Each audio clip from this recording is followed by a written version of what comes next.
Nous, on va accueillir un autre jeune entrepreneur français, c'est Julien Calette. Julien, tu peux venir sur scène. Et on l'applaudit bien fort. Formidable. Hop, alors, donnez un micro, on est parti. Tiens, celui-là doit marcher, j'espère, tu vérifies. Allô, allô. Eh bien, tu es là, Ça c'est marche. parfait. Julien, est-ce que vous connaissez Med.com et si vous ne le connaissez pas, Julien va vous expliquer ce que c'est en 5 minutes. C'était une belle aventure qui continue. Je t'en prie. Super. Bon, bah, ça tombe bien, s'il n'y a pas grand monde qui connaît, on va pouvoir vendre quelques meubles de plus. L'aventure de Made commence pas très très différemment de l'aventure de Guillaume chez Le Slip. Elle commence sur les bancs d'HEC en 2006. Alors, c'est pas une règle, hein. C'est une coïncidence. C'est là que j'ai rencontré mon associé principal chez Mining. Moi, ce qui s'est passé à la fin de l'école, c'est que j'avais pas vraiment envie de faire une carrière, j'avais envie de monter une boîte, je savais pas quoi, et j'ai fini par hasard, pas à monter une boîte, mais par aller bosser pour un mec qui avait un petit fonds d'investissement, qui avait racheté une boîte dans le mobilier. Son fonds d'investissement était bien plus traditionnel que les fonds de VC. Il faisait du private equity, du LBO et du rachat. Il avait besoin d'un gars pas complètement débile, mais pas encore bien formé, pour l'aider sur tout. Et je suis tombé dans le métier comme ça, hein. J'ai découvert une industrie qui, en 2006, était déjà en crise. En fait, ce qui est assez soit triste, soit formidable, c'est que le monde du meuble était apparemment en crise depuis une bonne vingtaine d'années. Et qui était en crise. Pourquoi? Parce que nous, on était importateurs grossistes. Alors notre métier, c'était à 90% d'aller trouver des usines, que ce soit en Europe ou en Asie, trouver des produits sympas et les acheter, les importer, les stocker et les revendre à nos retailers. On achetait un canapé à 200$, c'était rendu 200€, on l'achetait à 250€ en Europe, et on le vendait entre 400 et 500 à une enseigne de distribution qui allait le vendre en fonction de leur marge entre 1000 et 2000 balles. Et ce qui est assez compliqué, c'est que dans cette industrie, les importateurs commençaient tous à perdre du pognon. 50% étaient en crise. Les retailers étaient pour eux aussi 50% en crise et ça marchait pas très bien. Et puis surtout pour les consommateurs, à l'époque, et c'était le cas aussi en 2010 quand on a lancé Made, si vous vouliez un produit un peu sympa, pas trop cher et qualitatif, il n'y avait rien. Si vous vouliez un produit fonctionnel, si vous aviez envie de vous acheter une table basse parce que vous aviez emménagé dans votre appartement, et vous aviez un super acteur suédois qui est encore là et qui vous fait des tables basses pour 14,99 et elles ne sont même pas moches. Ça, c'était bien, mais dès que vous vouliez un truc un peu plus sympa, c'était extrêmement cher ou terriblement dégueulasse. Moi, j'ai fait 2 ans là-dedans. J'ai fait les visites d'usine, les avions, les machins, les trucs. Et puis, je suis parti en me disant, j'ai pas envie de passer ma vie à serrer les paluches des acheteurs de chez But et Fly, etc. Donc, soit je monte un business dedans, soit je vais aller faire autre chose. C'est la première fois qu'on a discuté avec Ning de lancer ce business-là. On l'a pas fait à ce moment-là. Lui est parti sur autre chose. Et moi, je suis parti bosser en investisseur. J'ai fait de l'investissement en croissance de PME. Je me suis un peu emmerdé au bout de 2 ans. Je me suis dit, tu feras bien ce métier, mais plus tard. Et on s'est assis ensemble en 2009. Lui était disponible avec lui et nos 2 autres associés, Chloé et Brent Oberman à Londres, qui est le fondateur de lastminute.com.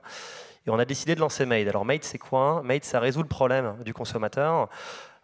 Et ça vous propose du mobilier design. Alors design, ça veut dire quoi? Ça veut dire original, différent et qualitatif à un prix qui bat toute concurrence. Comment est-ce qu'on fait ça? On a décidé de réinventer un petit peu le métier. Je dis souvent qu'on a 4 casquettes. Nous, on est fabricant de meubles. Ça, c'est un métier, c'est un des plus difficiles dans nos 4 métiers. On est e-commerçant, on fait du design et on fait de la supply chain. Alors, tout le monde pense que c'est très, très compliqué de faire du meuble, ça c'est vrai. Tout le monde pense que c'est très innovant et que là où on innove, c'est qu'on est e-commerçant. Ça, c'est faux. Le e-commerce, c'est pas une innovation. Ça faisait très longtemps que ça existait, même en 2010.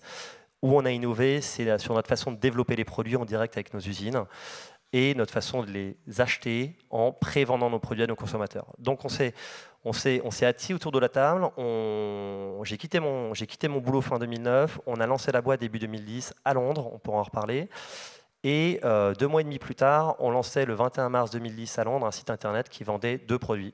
On avait une super table en pin qui faisait 2 mètres par 60 cm. Il y a des choses comme ça dont on se rappelle, qui s'appelait la Oliver Table, et puis une paire de chaises en alu, qui était assez stylée, qui était très qualitative et qui était à l'époque 50-60% moins cher que l'équivalent sur le marché.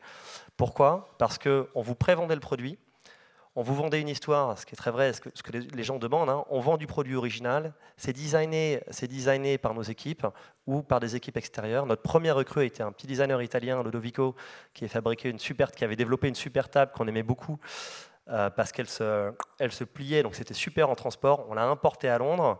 Ludovico, on n'a jamais réussi à développer sa table, mais c'est pas grave. Mais on vous vend ces produits-là, et c'est tellement sympa et c'est tellement pas cher que ça vous dérange pas d'attendre 16 semaines, parce que ce qu'on faisait, c'est qu'on développait le produit, on le mettait en vente, on prenait les commandes clients et on les passait au bout de 2 semaines à l'usine et on livrait 3 mois plus tard. C'était pas un souci parce qu'on avait une histoire, c'était pas un souci parce que ça justifiait le direct usine. Donc on s'est lancé comme ça. Une semaine plus tard, on avait une table, 2 chaises, 4 tables basses. Une semaine plus tard, on avait une table, 2 chaises, 4 tables basses, 5 lampes. On s'est développé au fur et à mesure. Alors ça a jamais été comme ci, comme ça. On a eu énormément de problèmes, comme tout le monde. On a eu des problèmes logistiques. Notre premier dépôt est parti en redressement judiciaire avec nos produits locaux à l'intérieur. On a eu des problèmes de retard. Ma première livraison de produits s'est perdue parce que j'avais collé les mauvais étoquetants sur les cartons. Mais on a grossi au fur et à mesure. Au bout d'1 an, on était une quinzaine.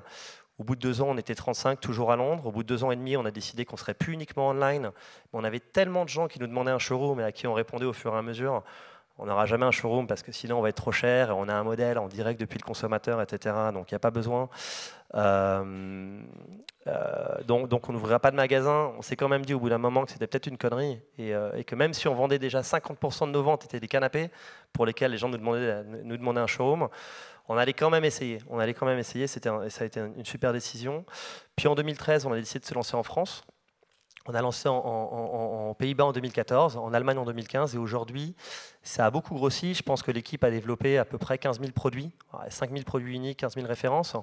On source dans tout le monde, on va sourcer là où la matière première et le savoir-faire fait du sens. Donc on fait 50% d'Europe, à peu près 50% d'Asie, sur des modèles de supply chain différents. On ne livre plus à 14 semaines, on livre en moyenne à 2 semaines et demie, et on vous prévient quand est-ce que ça va être livré avant que vous achetiez. Et ça fait 550 personnes. On a une super équipe qui gère la boîte aujourd'hui. Ça fait quelques millions de produits par an, 200 millions en vente l'année dernière et 30% de croissance. Mais ce qui est assez intéressant, si je dois conclure là-dessus, c'est que finalement, outre le fait que quand je me suis marié de mon premier boulot, j'ai expliqué à tout le monde que je voulais pas faire du meuble et pas faire de l'import, et que finalement j'y suis retourné, c'est bizarrement une boîte qui n'aurait pas dû exister parce qu'on est allé dans un marché en crise. Généralement, les gens vont dans un marché en croissance, et puis on a fait l'inverse de tout ce qu'on vous raconte, et qui est généralement vrai, c'est que généralement, il faut faire soit du luxe, soit du fonctionnel. Nous, on est parti au milieu, mais on a réinventé le milieu. Et pourquoi on l'a réinventé? Parce qu'on avait une demande client très très forte sur le fait d'avoir un mobilier un peu plus quali que nos voisins, et plus accessible. Justement, en parlant de ça, aujourd'hui, je dirais que le monde du meuble est peut-être l'incarnation de certaines dérives, je dirais, du capitalisme et de la mondialisation, au sens où on est passé d'un univers où on achetait des meubles sur plusieurs générations auprès de l'artisan du village, etc., qu'on se transmettait, et les meubles faisaient vraiment partie d'un héritage, à la génération, effectivement, Ikea, d'un meuble un peu jetable, dont on ne sait pas forcément comment il est fait, et ni d'un point de vue social, ni environnemental. Est-ce qu'il y aura une forme de 3e étape de tout ça, qui serait une évolution dans ce sens-là? Il y a une grande mode en ce moment, quand vous faites du mobilier, moi je me fais appeler par toutes les boîtes qui font ou les fonds qui regardent les dossiers qui font de la location de meubles.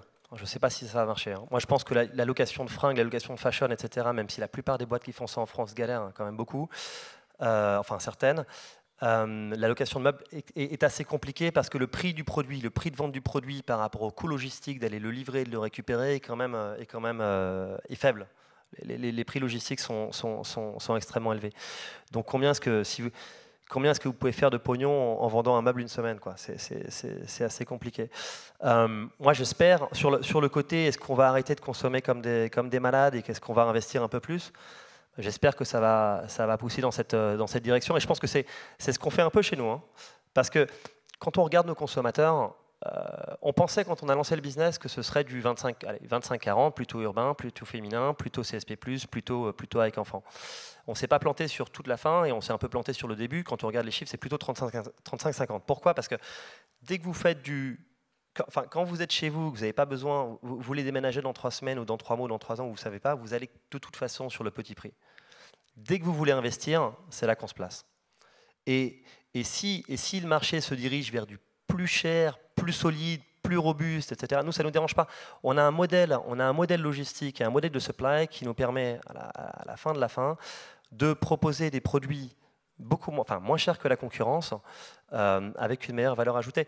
Donc si on doit faire du très très quali, et on a des produits super quali aujourd'hui, si on doit en faire plus, à moins cher que les autres, on le fera. Ok. Deuxième partie un petit peu de notre conférence qui n'a pas grand-chose à voir avec le monde du meuble. Tu es une des figures peut-être de la communauté française tech à Londres. On parle beaucoup de Paris aujourd'hui sur le développement des startups. On essaye, nous, d'en développer en province. Que vaut aujourd'hui la place londonienne en termes d'innovation et quelles peuvent être les conséquences, évidemment, du Brexit sur cette dynamique londonienne?